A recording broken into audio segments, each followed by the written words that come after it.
What's going on, YouTube? It's VA Prince 101, and I'm bringing you a special type of gameplay today. If you've been hiding under a rock, then you might not know that the NFL regular season is about to start. And what I'm going to do is this is going to be a two-part video where I'm just going to go over the AFC and the NFC by divisions and who I think are going to win those divisions, who I think are going to be playoff teams, and who do I think from each conference is going to represent their conference in the Super Bowl. And I'm going to start off with the NFC first because I follow the NFC more. My favorite team is in the NFC, but I'm going to try not to be biased about what I talk about and how I make my picks. So yeah, we're just gonna go ahead and get into it. And the first division we're gonna start off with is the NFC North, and I think the Packers are gonna win that division. Aaron Rodgers is arguably the best quarterback in the NFL, and he doesn't have too many weapons around him. He has Jordy Nelson and some dude Finley, and they're pretty good weapons, but from his Super Bowl win till now, he's lost a lot of weapons, and that could end up hurting him. I mean, Eddie Lacy looks like he's going to be a good running back, but they still don't have a running game. And but everybody else in that division, I just see, not ready to compete with the Packers on that high of a level. Chicago, I feel like, would be the second team in that division because Jay Cutler's good. Brandon Marshall literally is the best player on their team and the only wide receiver they have. And even though people know that and triple cover him, he still is able to catch the ball. And Jay Cutler's offensive line is suspect at best. I mean, if Matt Forte can stay healthy, they might be able to challenge Green Bay, but I don't see them taking that division from Green Bay. Minnesota, Adrian Peterson is greatness. They just signed Packers wide receiver. I forgot his name. Greg Jennings, that's his name. They just signed Greg Jennings, but they still don't have enough offensive firepower, and their quarterback play is suspect.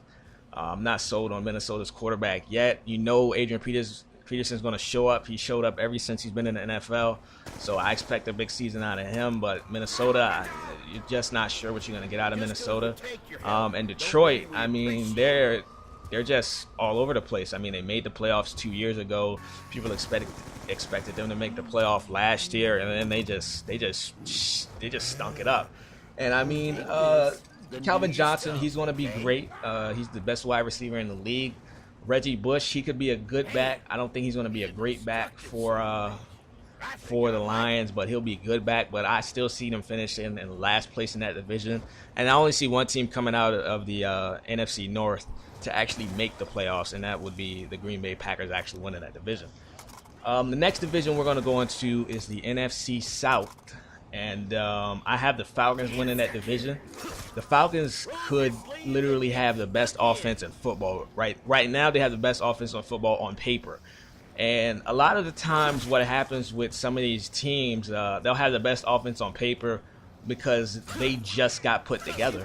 I mean, the dream team that Philadelphia had a couple years ago, that team was put together that year. I mean, the Falcons, they've had that same core group of guys for 3 years, and they're all good. Matt Ryan just got his new contract. Julio Jones is a monster. Roddy White is a monster. They pretty much have two #1 wide receivers, and Tony Gonzalez is still Tony Gonzalez no matter what age he is. And then the addition to Steven Jackson to their backfield. Even though Michael Turner was the Atlanta Falcons for so many years, Steven Jackson, I mean, he is an upgrade. He's a viable upgrade for that team. I mean, the only thing that you can say about Atlanta is their defense. Their DBs are really going to be tested because they have two rookies that are possibly going to start for them. And who knows what they're going to do with that back end. I like their safeties, William Moore and Thomas Deku. They're big play safeties. They're ball hawks, but their cornerback play is really going to make or break their season. And I actually have the Falcons having the best record in the NFL. I mean, even though they were below 20 on their defense, but they were like 5th or 7th in scoring defense. So even though they give up a lot of yards, they don't give up a lot of points. I see the Saints making the playoffs too. Because I just don't see them being out of the playoffs 2 years in a row, and they got Sean Payton back. They got a new defensive coordinator, but their defense is still going to suck. I don't care what they have done to revamp that defense. That defense is still going to play terrible. I mean, they came off a season where they gave up 440 yards a game, and that is an NFL worst. And they had the worst defense in the NFL ever. And there's no possible way you can fix that to something credible. So I see the Saints making the playoffs, but just because of the play of Drew Brees and that offense, I mean, they don't have any studs on offense. They have Jimmy Graham. I would say that's their only really Pro Bowl type wide receiver that they have. And Carolina will probably finish third in that division, but because you really don't know what you're gonna get from Cam Newton. Cam Newton has these great numbers since he's gotten into the NFL, but he just doesn't have the wins to show for it. And I mean, he really doesn't have any weapons around him. I mean, he has Steve Smith, but Steve Smith is he's been in the NFL for a while, and you can kind of see it starting to wear on him. And their backfield it's okay. But Cam Newton is pretty much their rusher too. I mean, I think he led that team in rushing yards, and that's kind of sad. And I see Tampa Bay finishing last. I mean, I do believe Josh Freeman is a good quarterback.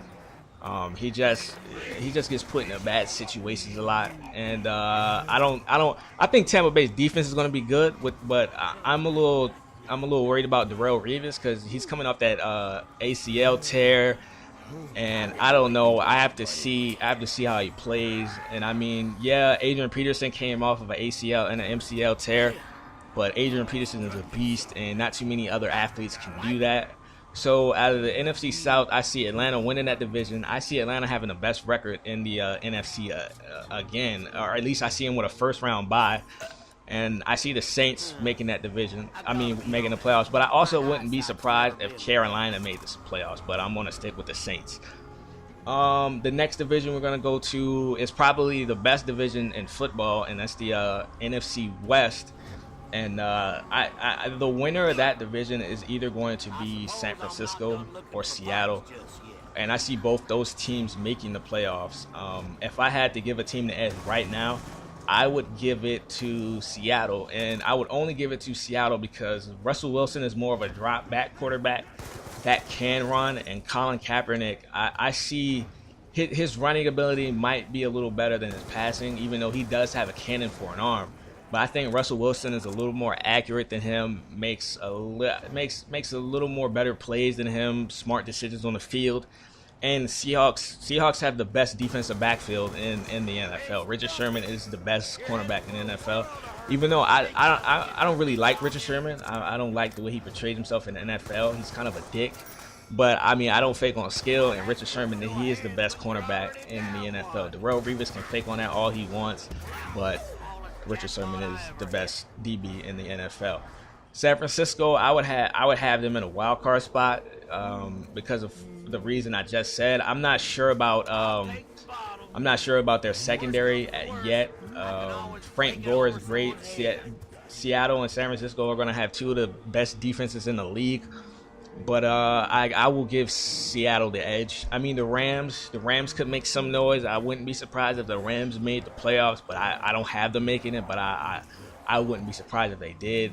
And the Cardinals, who absolutely knows what the Cardinals are going to do until Larry Fitzgerald gets some legitimate help on the outside. I don't see them in the playoffs for a little while. Even though they have Carson Palmer as a quarterback, I've never been too sold on Carson Palmer since he's gotten to the NFL.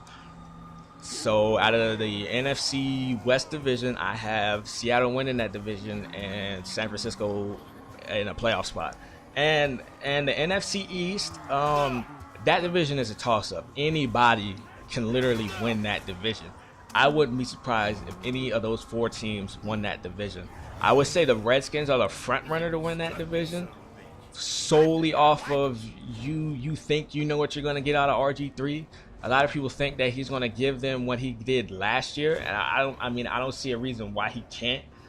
I mean, I think he should sit out the first couple games because of the ACL tear. But, I mean, if he's going to play, there can't be no excuses. He has to just go out there and work. I mean, Dallas could win that division, but I mean, Tony Romo has to step up. I mean, he's paid like he's the best player on the team, but he's not. Des Bryant is clearly the best player on their team. But Tony Romo, he has to make $100 million decisions, and I mean, those late picks that he throws in games, he can't do that no more.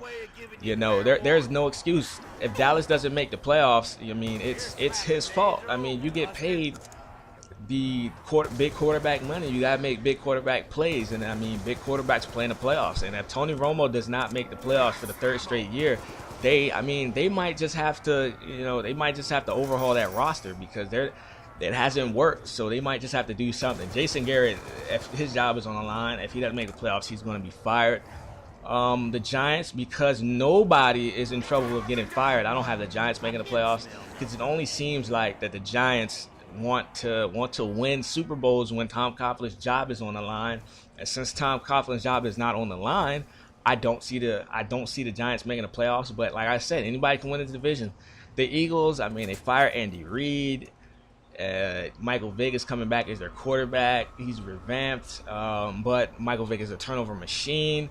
And he's up there in the age now as a quarterback. I mean, he can't do some of the things that these younger guys can do. I mean, Michael Vick can still run. I mean, there was a period in the NFL where Michael Vick was the fastest player in the league. Wide receivers, DBs, and everything. But, I mean, he has to learn that, man, a lot of the things that these young guys can do, he cannot do.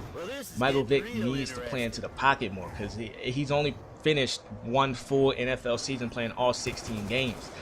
And, I mean, he's just injury prone, so he just needs to stay inside that pocket. And the Eagles line need to protect him. They need to protect him. And I think that's why Chip Kelly went with Michael Vick as the quarterback because their offensive line play is spotty. You just really don't know what you're going to get out of the offensive line. But if the offensive line holds up, Michael Vick, he can be one of the better quarterbacks in the league. And how I think the playoffs are going to work out, okay, Falcons will be 1 seed. Green Bay will be the 2 seed. Seattle will be the 3 seed. And whoever wins the NFC East, I don't really have a significant team placed in there because I don't know how that division is going to play out. I have them at the 4th seed. I have San Francisco at the 5 seed and the Saints at the 6 seed. So if this worked out the way I think it's going to work out, I want to say the Saints would have to play. The Saints would have to play Seattle, and San Francisco would have to play whoever wins the NFC East. And I see Seattle beating the Saints, see San Francisco beating whoever comes out of the NFC East, and then I would say it would be the Falcons versus the 49ers, the Green Bay versus Seattle. I would give the Falcons over the edge against San Francisco for the simple fact is their offense is going to be I don't see any defense really being able to stop their offense. I mean, it wasn't too many defenses last year that could stop their offense, and they primarily only passed. And now that they have a run game coming in, I feel like the Falcons are the team to beat in the NFL. I feel like the Falcons are going to do something special this year. I think this is their year. I see Seattle beating Green Bay because I don't really see too many teams that can go to Seattle and beat Seattle. That's going to be hard for any team to do. So in an NFC Championship game, I would have the Falcons versus Seattle, and I think that would be a great game. If you saw it last year, a lot of people think that Seattle should have won that game. I think Seattle should have never been in that game in the first place. I think the Falcons, they just kind of let them get back in that game, and it almost cost them. It almost cost them huge. I mean, if Atlanta would have lost that game, I mean, it would have been terrible. But Matt Ryan got his first playoff win against Seattle. I'm sure Seattle still remembers Atlanta beating them. But I still don't see Seattle beating Atlanta because Matt Ryan in the Georgia Dome is dangerous. I mean, it's only so many teams that have beat Matt Ryan in the Georgia Dome. I think Drew Brees beat him there. Jay Cutler beat him there when he was playing for Denver. I mean, it's not too many teams that have beat Matt Ryan at home or the Falcons at home. So I would have to give that edge to Atlanta. So I do think the Atlanta Falcons are going to represent the NFC in the Super Bowl. And I think the Falcons are going to win the Super Bowl because, I mean, that offense is high vent. And, I mean, I think they're going to put up some numbers this year. I mean, they could – their offense is going to put up huge numbers. And there's no – I just don't see any team and the NFL being able to match up with them. And I don't believe any team in the NFL is going to be able to put up point for point with them, because defenses are going by the wayside now. And I mean, the Falcons, they're just ready right now to compete for a Super Bowl championship, and I do believe that they will win a Super Bowl championship this year, because there's not really a team that I can see putting up points for point with the Falcons. The only team that I can see putting up point for point with the Falcons is the Denver Broncos, and we'll get into that video. We'll get into the Denver more when I talk about the AFC and what I think is going to happen in that situation. But I'm VA Prince 101, and I'm out. Peace.